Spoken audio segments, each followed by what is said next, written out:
हज़रत जाबिर रज़ी अल्लाह अन्हु फरमाते हैं कि रसूलुल्लाह सल्लल्लाहु अलैहि वसल्लम ने वल फज्र वलयालिन अश्र वश्शफ़ई वल वित्र के बारे में फरमाया। इसमें 10 रातों से मुराद ज़िलहज की पहली 10 रातें हैं और वित्र से मुराद अरफा का दिन है और शफ़अ से मुराद कुर्बानी का दिन है।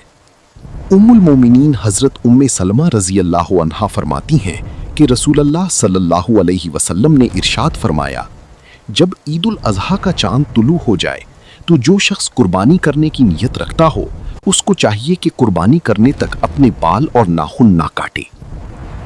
हज़रत बरा बिन आजिब रज़ी अल्लाह अन्हु फरमाते हैं, एक आदमी ने उनसे कहा, हम ऐसे जानवर को पसंद नहीं करते जिसकी सींगों या कानों में कोई नुक्स हो। हज़रत बरा रज़ी अल्लाह अन्हु ने उससे कहा, तुम अपने लिए जो चाहो नापसंद करो लेकिन उसको लोगों पर हराम मत करो। हज़रत बरा रज़ी अल्लाह अन्हु फरमाते हैं, रसूलुल्लाह सल्लल्लाहु अलैहि वसल्लम ने इरशाद फरमाया, 4 जानवर ऐसे हैं जिनकी कुर्बानी जायज़ नहीं है। अंधा, जिसका अंधापन बहुत वाज़ेह हो, जिसकी कोई टांग टूटी हो और वाज़ेह नजर आए। बीमार, जिसकी बीमारी बहुत वाज़ेह हो। ऐसा लागर जानवर जिसकी हड्डियों से गोदा खत्म हो गया हो।